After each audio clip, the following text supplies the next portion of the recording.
नमस्कार दोस्तों, बिहार एक्सप्रेस में आप सभी का स्वागत है। दोस्तों, आज की रियल क्राइम स्टोरी में आप सभी को हम एक बड़ी सनसनीखेज खबर सुनाने वाले हैं। और ये सनसनीखेज खबर दरभंगा के मनीगाछी की है। मनीगाछी में रहने वाला एक लड़का होता है जो एक मुस्लिम लड़की से प्यार कर बैठती है। और ये प्यार का सिलसिला काफी दिनों से चल रहा होता है, लेकिन वो पीछा करते करते वो कुछ आगे तक बढ़ चुका था। इस पर कई बार उसको मना किया जाता है, लेकिन वो मानता नहीं है। आखिरकार उस लड़के की 7 टुकड़ों में उसकी लाश मिलती है। किस तरीके से इस घटना को अंजाम दिया गया उसके बारे में आगे हम बात करेंगे। और 13 नवंबर 2024 को इस लड़के का शव बरामद होता है। और शव बरामद होने के बाद वो जो कातिल है, उस कातिल को पकड़ने में सिर्फ RA 2 शब्द जो है वो काफ़ी महत्वपूर्ण होते हैं। और उन्हीं 2 शब्दों से पुलिस जो है फ़ौरन कातिल को गिरफ्तार कर लेती है। तो आइए जानते हैं इस पूरी घटनाक्रम के बारे में। दोस्तों, ये घटना आज से 1.5 साल पहले शुरू होती है। एक जितेंद्र नाम का एक शख्स होता है, उसका बेटा का नाम रघुनंदन होता है। दरभंगा मनीगाछी का रहने वाला होता है। और लड़की जिसका नाम कि आफरीन होता है। आफरीन एक ऑप्शनल नाम है, लेकिन फिर भी क्योंकि ए से जुड़ा हुआ मामला है, तो इसलिए मैं इसको आफरीन रखता हूँ। तो रघुनंदन जो है एक प्राइवेट हॉस्पिटल में काम किया करता था। हॉस्पिटल में वो झाड़ू पोछे का काम किया करता था। उसी हॉस्पिटल में ये जो आफरीन है अपनी भाभी को लेकर के जाती है। और उसके भाभी का कई दिनों तक इलाज चलने वाला था, तो इसीलिए आफरीन जो है अपनी भाभी के साथ देखभाल के लिए वहाँ पर रह रही थी। और करीब 1 हफ्ते तक ये हॉस्पिटल में रहती है आफरीन। इसी बीच रघुनंदन जब भी साफ सफाई करने के लिए आया करता था, तो देखा करता था। और देखते देखते आफरीन और रघुनंदन के बीच प्यार हो जाता है। और प्यार का जब परवान चढ़ता है, तो फिर ये लोग आपस में नंबर भी एक्सचेंज करते हैं। नंबर पर बातचीत होने लगती है। फिर आफरीन अपने घर चली आती है और रघुनंदन वहीं पे काम करता रहता है। और इन दोनों की घर की जो दूरी थी वो लगभग 20-22 किलोमीटर के आसपास थी। अब फ़ोन पर बातचीत हुआ करती थी, ये लोग मिलने की भी कोशिश करते थे, लेकिन मिल नहीं पाते थे। अब ये सिलसिला जो है वो चलता रहा। कई बार आफरीन जो है वो रघुनंदन से मिलती हुई नज़र भी आई। तो इसके घर वालों को जब पता लगा कि ये जो लड़की है आफरीन, वो रघुनंदन से यानी कि जो हॉस्पिटल में कर्मचारी था, उससे ये प्यार करती है। और इसके साथ कई बार इन लोगों ने देख भी लिया था। जिसके बाद आफरीन के जो घर वाले होते हैं और रघुनंदन के पिता जितेंद्र इनको बुलाते हैं। बुलाने के बाद एक पंचायती बैठाई जाती है। पंचायती बैठाने के बाद इसको मना किया जाता है कि अपने लड़के को संभालो, वरना फिर कुछ भी होगा तो उसका अंजाम काफ़ी बुरा होगा, फिर बाद में मत कहना। इस पर जो जितेंद्र हैं रघुनंदन के पिता, वो मान जाते हैं और अपने बेटे को इन सभी लंदी फंदी से दूर पूना भेज देते हैं काम करने के लिए। और पूना चला जाता है वो रघुनंदन काम करने के लिए। और इधर आफरीन जो है अपने घर पे रहा करती थी। कुछ दिनों का वक्त बीतता है, करीब 1.5 साल का वक्त बीतता है। क्योंकि आज से 1.5 साल पहले ये कहानी शुरू हुई थी प्यार की। तो ये जो आफरीन है उसका भाई मुंबई में रहा करता था। तो मुंबई बुला लेते हैं इसके जो भाई है आफरीन के भाई, वो मुंबई बुला लेते हैं। और भाभी के पास वहीं पर ये रहती थी, क्योंकि इन लोगों को पता था कि घर पे रहेगी तो फिर से ये वही हरकत करेगी। फिर रघुनंदन के साथ ये रंगरेलियां मनाएगी, इसीलिए इसको मुंबई बुला लेते हैं। मुंबई में जाकर आफरीन रहने लगती है। अब रघुनंदन क्योंकि पुणे में रह रहा था, तो मुंबई ज़्यादा दूर था नहीं। तो रघुनंदन जो है उसको पता लगता है कि आफरीन जो है मुंबई में रह रही है। अब इसका पीछा करते करते ये एक दिन मुंबई पहुंच जाता है। और आफरीन का जो भाई है उसका भी नंबर इसके पास था। तो ये बात करता है और उसका भाई जो अब आफरीन से बात करा देता है उसका। बातचीत होने के बाद वो आफरीन का जो भाई है वो कहता है कि ठीक है, तुम उसको बुलाओ, रघुनंदन को। रघुनंदन को बुलाती है वो लड़की आफरीन। बुलाने के बाद उसे अपने घर पर ले जाती है। घर पर ले जाने के बाद अच्छे तरीके से खाना खाना पीना, खातिरदारी जो भी कुछ होता है वो सब होता है। होने के बाद रात का समय होता है। रात में ये जो रघुनंदन है और जो आफरीन का भाई है, ये दोनों शराब पीते हैं।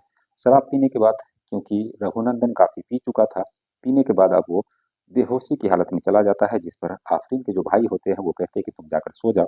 उसके बाद आफरीन के जो भाई होते हैं वो शराब पीता रहता है। और शराब के नशे में धुत उसने रघुनंदन के कई सारे टुकड़े कर दिए। 7 टुकड़ों में उसको बांटा। और उस एक प्लास्टिक की जो बाल्टी होती है पेंट का, वो बाल्टी में ये लाता है। लाने के बाद उस लाश के टुकड़े करके अलग अलग पॉलीथीन में, करीब 7 पॉलीथीन में बना करके उसे बाल्टी में पैक करता है। पैक करने के बाद 31 अक्टूबर की ये घटना है। 31 अक्टूबर को रात को ये काटता है। काटने के बाद उसके टुकड़े करते हैं और बाल्टी में भर के मुंबई के एक सुनसान इलाके में जंगल में ले जा करके ये सातों प्लास्टिक की जो बाल्टी होती है, जितना भी सामान होता है वो सब फेंक देता है। फेंकने के बाद अब कुछ दिन बीतते हैं, कुछ दिन बीतने के बाद आसपास के रह रहे लोगों ने कहा, पुलिस वालों को इत्तला दी कि इधर से कुछ बदबू आ रही है, कुछ कुत्ते वगैरह भी ये सब चीज़ देखी जाती है तो बदबू आ रही है। लाश सड़ चुकी थी। तो पुलिस वाले फ़ौरन एक्टिव होते हैं, वहाँ जाते हैं तो देखते हैं कि ये लाश पड़ी हुई है। अब इस लाश की पहचान करे तो करे कैसे, क्योंकि इसमें कोई भी पहचान इसने छोड़ी नहीं थी। लेकिन हाथ पे यहाँ पे लिखा हुआ था RA।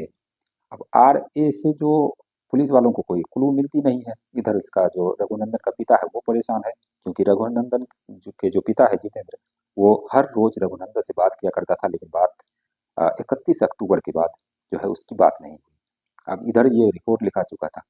पूरे मुंबई में हर जगह जो है गुमशुदगी की रिपोर्ट जो है पुलिस वाले पूछते हैं कि किसी ऐसे अ, व्यक्ति जिसकी गुमशुदगी की रिपोर्ट लिखी गई हो, तो पता लगता है कि एक जितेंद्र नाम का शख्स ने रघुनंदन नाम के लड़के की गुमशुदगी की रिपोर्ट लिखाई है।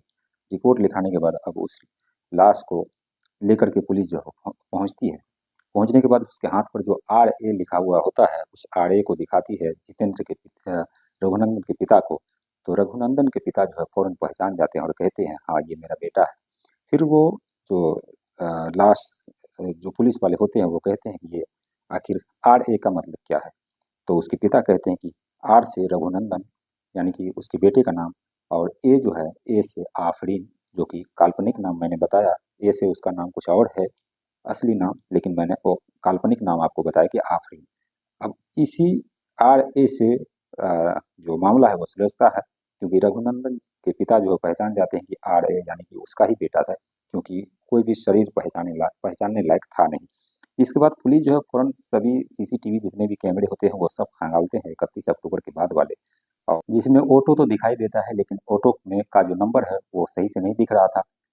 पूरी CCTV खंगालने के बाद जो कितने सारे CCTV खंगाले जाते हैं, जिसके बाद पता लगता है कि जो आफरीन के भाई है, 13 नवंबर को पुलिस जो है रिपोर्ट सौंपती है और आफरीन के भाई को गुनहगार ठहराती है।